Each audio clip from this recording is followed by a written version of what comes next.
अस्सलाम वालेकुम students, welcome to chemistry सीखो। हाइड्रोकार्बन्स की ये 7th वीडियो है और इस वीडियो में हम लोग डिस्कस करने जा रहे हैं physical and chemical properties of alkynes के बारे में। तो सबसे पहले हम लोग इस वीडियो में डिस्कस करेंगे फिजिकल प्रॉपर्टीज़, कुछ 4-5 फिजिकल प्रॉपर्टीज़ जो बेसिक सारे एल्केन एल्काइन में होती है, एल्कीन में, वही इसमें भी हम स्टडी करेंगे। देन उसके बाद कुछ हम केमिकल प्रॉपर्टीज़ के बारे में स्टडी करेंगे। अच्छा, आपको बताते चलें कि जैसा कि हम लोगों ने प्रिपरेशन में पढ़ा था कि मोस्टली जो हमारी प्रिपरेशन है वो किस पर बेस्ड थी, वो बेस्ड थी हमारी एल्काइन में इथाइन पे, यानी पहले मेंबर पे। तो सिमिलरली इसमें भी यही होता है कि हम जो केमिकल प्रॉपर्टीज़ पढ़ते हैं ना, वो मोस्टली जो है मोस्टली जो होती है on the basis of ethyne ही होती है, मतलब पहले मेंबर पे। ठीक है, तो चलिए शुरू करते हैं। सबसे पहले बात करते हैं हम लोग फिजिकल प्रॉपर्टीज़ के बारे में। तो फिजिकल प्रॉपर्टीज़ में जो सबसे इंपॉर्टेंट प्रॉपर्टी होती है वो होती है हमारी स्टेट, फिजिकल स्टेट कैसा होगा। ठीक है, तो वीडियो को आप इस वीडियो को एंड तक देखिएगा ताकि आपको सारी बातें समझ में आ सकें। साथ ही साथ नोट्स मेकिंग भी करते रहिएगा ताकि आपको रिवाइज करने में आसानी हो। तो सबसे पहले हम लोग इनके स्टेट के बारे में बात करेंगे। स्टेट के बारे में डिस्कस करने में हमको पता है कि शुरू के कुछ मेंबर्स ऐसे होते हैं जो गैस फॉर्म में एग्जिस्ट करते हैं, देन उसके बाद आते हैं जो लिक्विड फॉर्म में एग्जिस्ट करते हैं, और उसके बाद सबसे आखिरी में हमको देखने को मिलता है सॉलिड फॉर्म में, यानी हायर एल्काइंस जो होती हैं वो सॉलिड फॉर्म में। अब गैस की बात कर रहे हैं तो हम इसमें हमको 3 चीज़ें, सबसे पहला मेंबर यानी इथाइन, उसके बाद हमको प्रोपाइन, इसके बाद हमको ब्यूटाइन। ठीक है, ये तीनों जो मेंबर होते हैं, फर्स्ट 3 मेंबर्स, ये गैस के फॉर्म में एग्जिस्ट करते हैं।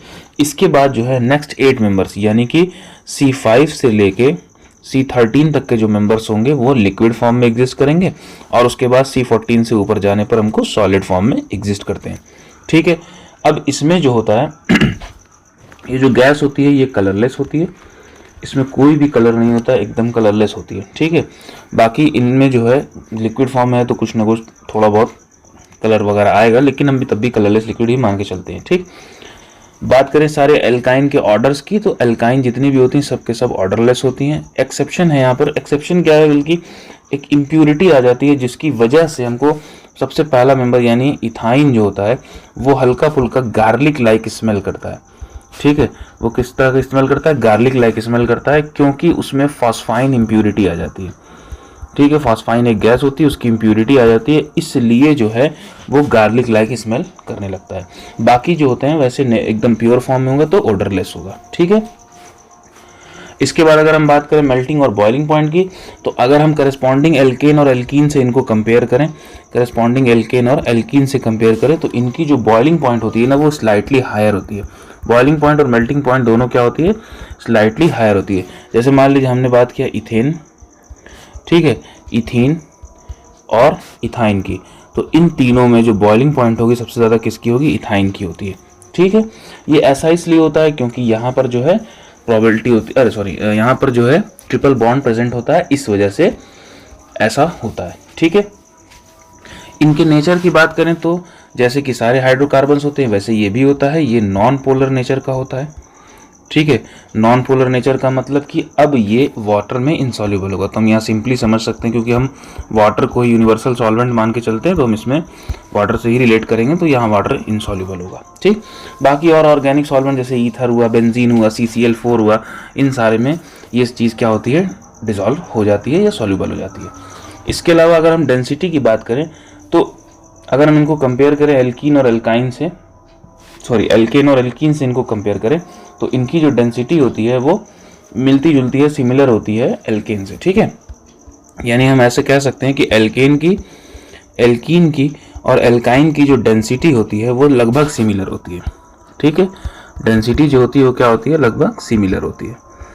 तो इस तरह से ये इनका कुछ जनरल प्रॉपर्टीज़ होती हैं, फिजिकल प्रॉपर्टीज़ होती हैं। अब इसके बाद हम लोग डिस्कस करेंगे केमिकल प्रॉपर्टीज़ के बारे में। तो कुछ इनकी जो है 2-4 केमिकल प्रॉपर्टीज़ हैं जो इम्पॉर्टेंट हैं, उनको हम स्टडी करते हैं। इसमें सबसे इम्पॉर्टेंट जो प्रॉपर्टी होती है वो इसका एसिडिक नेचर होता है। देखिए, एक लौता ऐसा हाइड्रोकार्बन है ना जो एसिडिक नेचर शो करता है। एसिडिक नेचर कैसे शो करता है आइए समझते हैं। अगर हम किसी भी एल्काइन का रिएक्शन, ठीक है, किसी हम ऐसे मेटल के साथ करा दें जिसकी रिएक्टिविटी ज़्यादा होती है, या फिर किसी स्ट्रॉन्ग बेस के साथ करा दें, तो हम क्या ऑब्जर्व करते हैं कि साल्ट प्रोड्यूस होता है।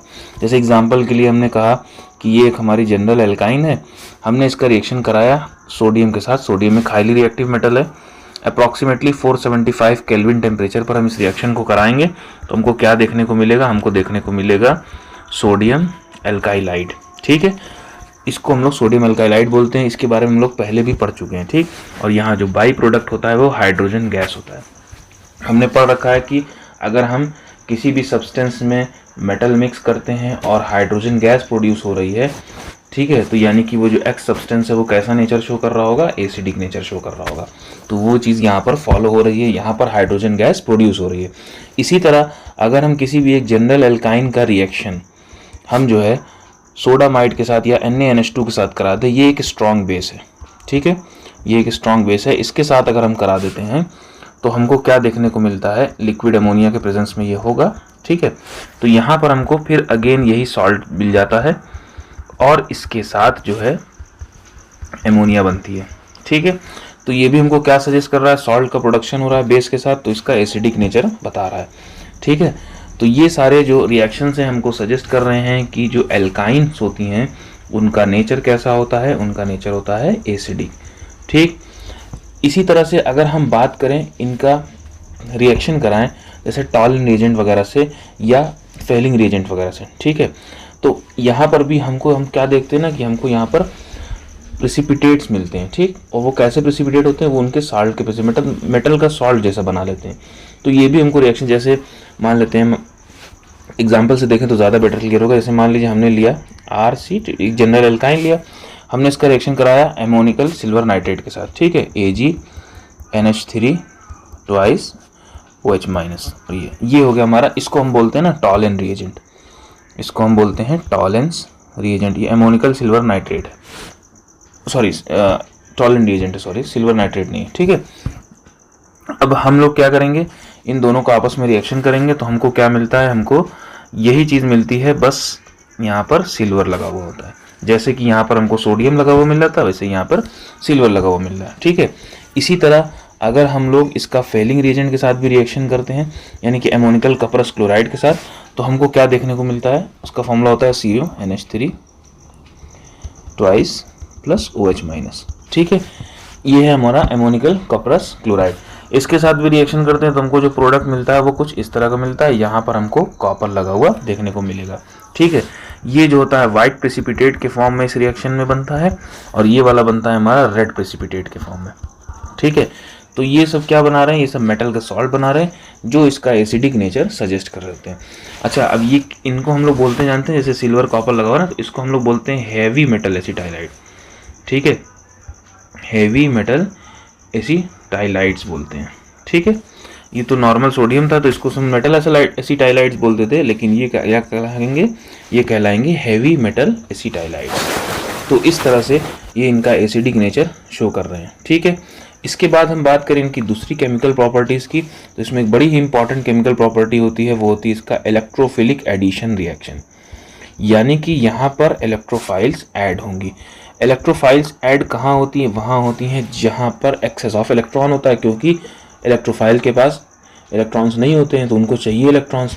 ठीक है, तो अगर हम जनरली इसको रिप्रेजेंट करें तो कुछ इस तरह से कर सकते हैं कि अगर हमारे पास कोई X2 सब्सटेंस है, यहाँ पर हम कुछ भी ले सकते हैं, ज़रूरी नहीं हैलोजन, हम हाइड्रोजन वगैरह भी ले सकते हैं या हेलो एसिड्स भी लेंगे। ये X2 एक जनरल फॉर्म है। ठीक है, तो यहाँ पर होता क्या है, यहाँ पर कुछ इस तरह से हमारे पास X जुड़ जाता है, इसको हम बोलते हैं ट्रांस एडिशन।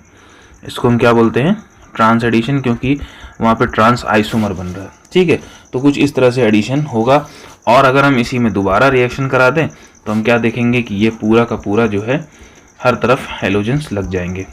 ठीक है, डाइहैलाइड्स बन जाएंगी। ठीक, तो अब जैसे इसमें सबसे अच्छा एग्जांपल है हमारा addition of H2। Addition of H2, hydrogen को ऐड करते हैं, हाइड्रोजन ऐड होगा इथाइन में, तो ये हमेशा जो है हैवी मेटल कैटलिस्ट के प्रेजेंस में होगा, जैसे कि प्लैटिनम ले सकते हैं या पैलेडियम ले सकते हैं या निकल वगैरह ले सकते हैं, रेने निकल ये सब इस्तेमाल कर सकते हैं। तो हाइड्रोजन यहाँ पे ऐड होगा, तो एक हाइड्रोजन इसमें लगेगा, एक हाइड्रोजन इसमें। ट्रांस एडिशन है, दोनों तरफ हाइड्रोजन है, तो हमको पता ही नहीं चलेगा कि कौन सा ट्रांस है कि नहीं। तो यहाँ सिंपली हमको क्या देखने को मिल जाएगा, CH2 double bond CH2। Again ये प्रोसेस रिपीट होगी तो हमको क्या मिल जाएगा, इथेन मिल जाएगा। तो ऐसे करके हम इसमें एडिशन कर सकते हैं। ठीक है, यहाँ पर कोई और चीज़ लगी रहती है अगर हाइड्रोजन के अलावा, तब हम सिस ट्रांस एडिशन यहाँ पर जज कर सकते थे। ऐसे ही अगर मान लीजिए हमने हेलोजन का एडिशन कराया, जैसे सपोज कर लेते हैं क्लोरीन का एडिशन ऑफ Cl2, क्लोरीन का हमने कराया, हमने इथाइन ले लिया, ठीक है, Cl2 से एडिशन कराया, यहाँ पर हम CCl4 एक इनर्ट सॉल्वेंट ले रहे हैं, उसमें हम इसका रिएक्शन कराएंगे। तो यहाँ पर क्या होगा, अब यहाँ पर हमको, क्योंकि दोनों अलग अलग चीज़ें, तो ये हो जाएगा C डबल बॉन्ड C, एक क्लोरीन ऐसे लगता है, एक क्लोरीन ऐसे, और हाइड्रोजन इधर और हाइड्रोजन इधर, ये हुआ है ट्रांस एडिशन। ठीक है, अगेन इस रिएक्शन को हम एक स्टेप और रिपीट कर दें तो ये हमारा फिर कार्बन कार्बन हाइड्रोजन लगा हुआ होगा, बाकी 4 क्लोरीन लग जाएगी, दोनों कार्बन पे 2-2 क्लोरीन, इस तरह से। ठीक है, इस तरह से एडिशन होगा। इसको हम लोग बोलते हैं ट्रांस एडिशन, क्योंकि एक ट्रांस आइसोमर बना रहा है इसलिए। ठीक है, एक हैवी ग्रुप इस तरफ है, एक हैवी ग्रुप इस तरफ है, तो ये ट्रांस होगा। इसका अगर आप सिस फॉर्म बनाएंगे तो दोनों क्लोरीन को एक तरफ कर दीजिए, तो ये बन गया हमारा सिस फॉर्म। ठीक है, लेकिन इस रिएक्शन में स्पेसिफिकली ट्रांस आइसोमर बनता है, इसका हमको ध्यान रखना पड़ेगा। ठीक है, इसी तरह जो है हम यहाँ पर ब्रोमीन का भी एडिशन कर सकते हैं, क्योंकि ब्रोमीन के पास ना रेडिश ब्राउन कलर होता है। ठीक, तो यहाँ से हम सेचुरेशन टेस्ट भी कर सकते हैं। रेडिश ब्राउन कलर का ये होता है। अगर हमने इथाइन लिया है और इसमें ब्रोमीन का एडिशन कराया, ठीक है, CCl4 के प्रेजेंस में, तो यहाँ पर बनेगा क्या, अगेन वही प्रोसेस रिपीट होगी, ट्रांस आइसोमर इसका बनता है। ठीक है, और ब्रोमीन का कलर यहाँ पे डिसअपियर हो जाता है। तो हम अनसेचुरेशन टेस्ट के लिए यहाँ पर इस्तेमाल कर सकते हैं कि डबल ट्रिपल बॉन्ड प्रेजेंट है कि नहीं, इसको जांचने के लिए, चेक करने के लिए। ठीक, तो ब्रोमीन अपना रेडिश ब्राउन कलर इस रिएक्शन में लॉस कर देती है। इसी तरह से अगर हम हैलो एसिड्स वगैरह की या हैलाइड्स की, हैलोजन हैलाइड्स का रिएक्शन कराएं, जैसे HCl वगैरह से, HCl से या फिर HBr से, ठीक है, तो वही सेम प्रोसेस फॉलो होगी। यहाँ पर भी क्या होगा, अगर हमने मान लीजिए कराया HCl से रिएक्शन, ठीक है, तो एक डबल बॉन्ड C, इधर Cl लग जाएगा, हाइड्रोजन हाइड्रोजन और हाइड्रोजन। अगेन इसमें देखिए हमारे पास सिर्फ एक ग्रुप डिफरेंट है, तो हम यहाँ से इस ट्रांस का डिफरेंशिएशन कर नहीं सकते, तो हम सिंपली मान लेते हैं कि यही होता है। ठीक है, इसके बाद अगर हम दोबारा कराएंगे तो मार्कोनिकॉफ एडिशन फॉलो होगा। मार्कोनिकॉफ एडिशन फॉलो होगा तो यहाँ पर हमको क्या देखने को मिलेगा, CH3 CH Cl2, तो हम बल्कि ऐसे लगा देते हैं Cl, कुछ इस तरह से ऐड हो जाता है। ठीक है, इसी तरह अगर हम ब्रोमीन के साथ भी कराएं तो सेम प्रोसेस ब्रोमीन के साथ भी फॉलो होगी, यानी HBr अगर ले लें तब भी हमारे पास क्या फॉलो होगा, वही सेम चीज़ होगी, CH2 डबल बॉन्ड CH, इधर लग जाएगा Br, अगेन हम रिएक्शन करा देंगे HBr से। ठीक है, तो ये मार्कोनिकॉफ एडिशन फॉलो करेगा, हो जाएगा CH3 CH, एक Br इस तरफ और एक Br इस तरफ। तो ऐसे करके हमारे पास प्रोडक्ट बन जाते हैं अगर हम हैलो एसिड्स वगैरह से रिएक्शन कराते हैं तो। ठीक है, अब इसी में एक और एग्जांपल ले लेते हैं हम लोग। जैसे मान लीजिए हमने ले लिया वाटर, अब वाटर का एडिशन होगा तो वाटर का एडिशन भी यही सेम प्रोसेस फॉलो करेगा, बस इसमें थोड़ा सा चेंज होगा। जैसे मान लीजिए हमने कराया वाटर का, सपोज कर लीजिए CH triple bond CH, water के साथ हमने इसका रिएक्शन कराया। ठीक, वाटर के साथ इसका रिएक्शन होता है थोड़ा सा हाई टेम्परेचर पे और मरकरी सल्फेट के प्रेजेंस में किया जाता है। ठीक है, तो यहाँ पर होगा क्या, वाटर जो है डबल बॉन्ड, एक पे हमारा हाइड्रोजन लग जाएगा और दूसरे पे हमारा OH लग जाएगा। ठीक है, अब यहाँ पर एक बड़ा इंपॉर्टेंट फिनोमेना होता है, एक आइसोमेरिज्म होता है जिसको हम लोग टॉटोमेरिज्म बोलते हैं, क्योंकि यहाँ पे XYZ कंडीशन बन जाती है जो हमने पढ़ रखी है पहले ही।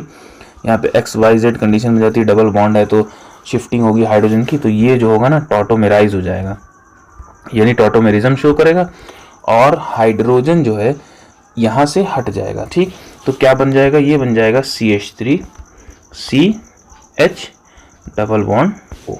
हुआ क्या है, बेसिकली यहाँ से हाइड्रोजन निकल के इस पर जाके लग गया है, इसको बोलते हैं टॉटोमेरिज्म होना। तो ये बन जाता है हमारा इथेनल बन जाता है।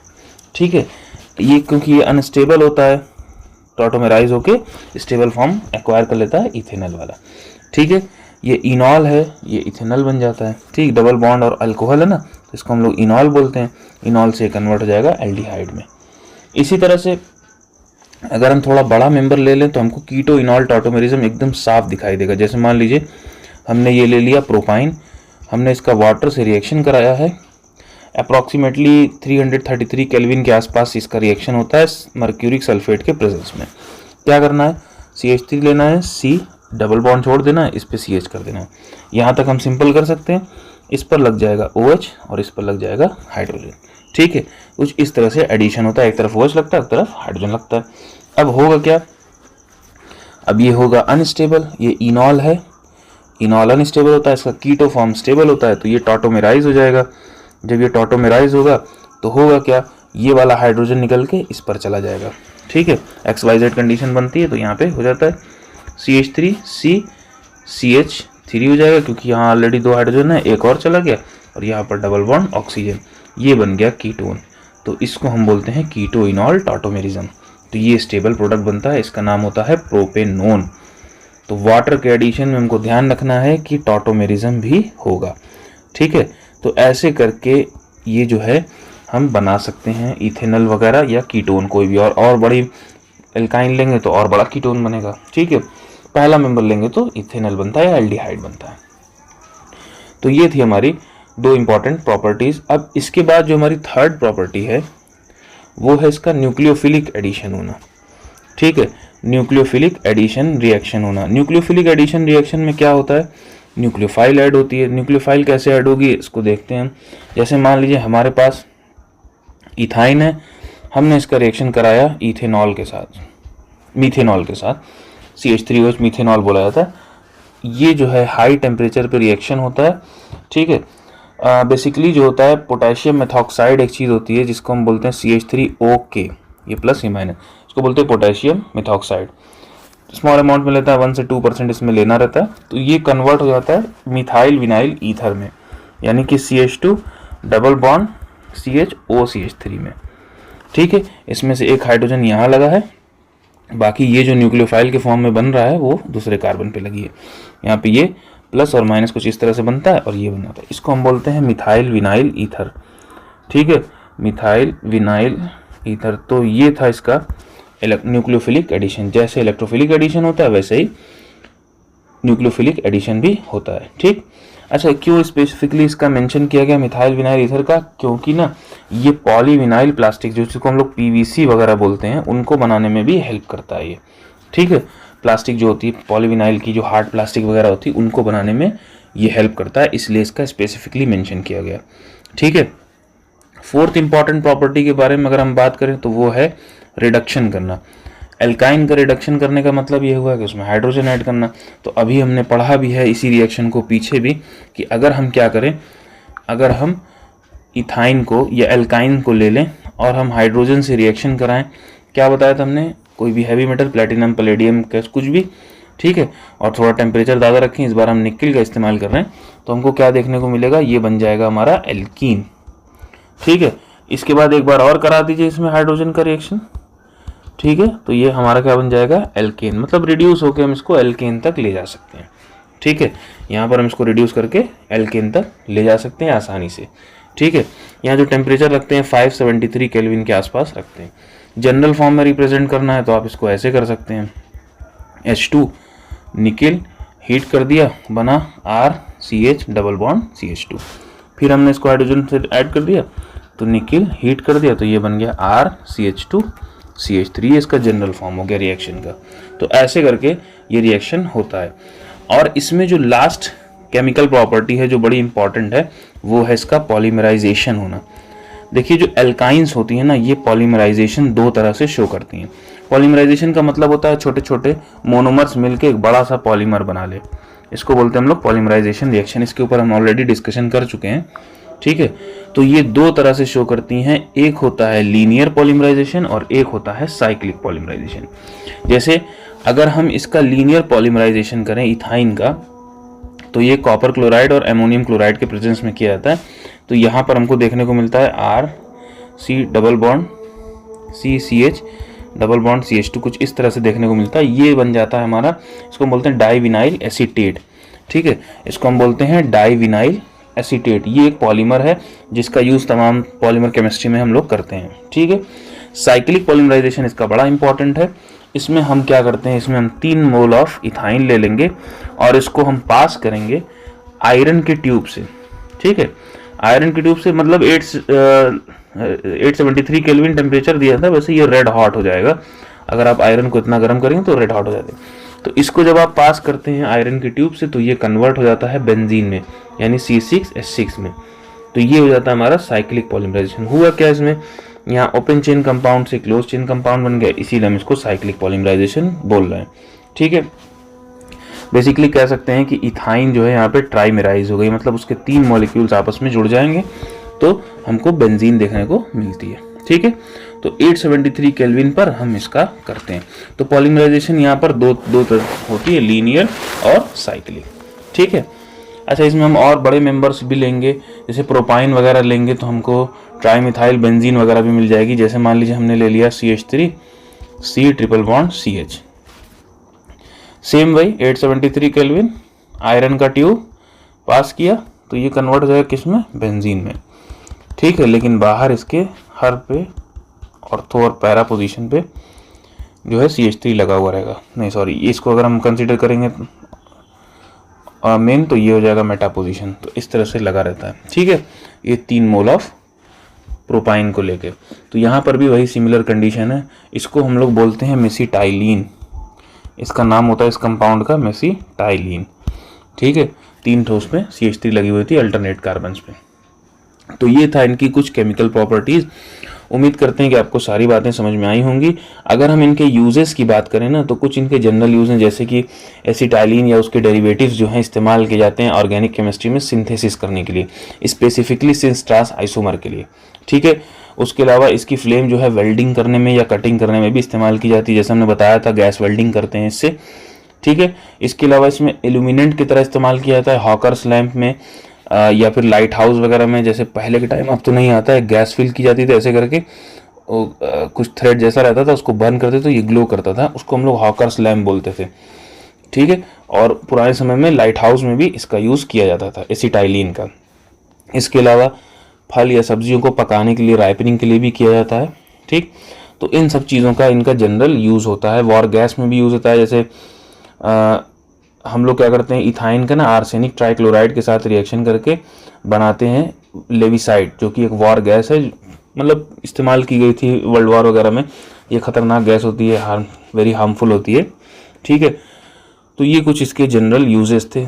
दो बेसिकली क्या है कि पहला देखिए हमने बताया जैसा ना कि इसका इस्तेमाल क्या करते हैं सिंथेसिस में, ऑर्गेनिक सिंथेसिस में इसका इस्तेमाल किया जाएगा, स्पेसिफिकली सिस ट्रांस आइसोमर वाले में। ठीक है, दूसरी बात, इसका गैस वेल्डिंग वगैरह में भी इस्तेमाल किया जाता है, वेल्डिंग करने में भी और कटिंग करने में भी, क्योंकि ये बहुत ज़्यादा अच्छे फ्लेम के साथ बर्न होती है इसलिए।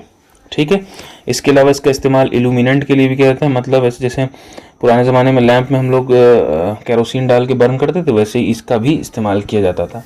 ठीक है, लाइट हाउस जो बड़े बड़े समुद्र में इस्तेमाल जहाँ होते हैं, जो अब तो यूज़ नहीं होता, अब तो टेक्नोलॉजी एडवांस है, लेकिन पहले के टाइम में इसका भी यूज़ किया जाता था। इसके अलावा फ्रूट और वेजिटेबल्स की राइपनिंग में भी इस्तेमाल किया जाता है, फ्रूट एंड वेजिटेबल्स की राइपनिंग में भी। ठीक है, उनको पकाने के लिए। ठीक है, इसके अलावा लेविसाइड गैस बनाने के लिए, जिसको हम वॉर गैस भी बोलते हैं, इसके बारे में आप हिस्टोरिकल पर्सपेक्टिव से देख सकते हैं कि इसका क्या यूज़ था। ठीक, तो ये कुछ इनकी जनरल यूजेस होते हैं। तो इस वीडियो में बस इतना ही। उम्मीद करते हैं कि आपको सारी बातें समझ में आई होंगी। अब नेक्स्ट वीडियो से हम लोग स्टार्ट करेंगे बेंजीन के बारे में पढ़ना, जो कि हम लोग जानते हैं 10th क्लास में पढ़ा था। इसका फॉर्मूला होता है C6H6, स्पेशल टाइप का हाइड्रोकार्बन होता है। तो सारे इसके बारे में डिस्कशंस होंगे। ठीक है, तो अभी भी आपके पास कोई क्वेश्चन या डाउट है तो आप कमेंट सेक्शन का यूज़ कर सकते हैं। तब तक के लिए आप पढ़ाई करते रहें। All the very best, thank you.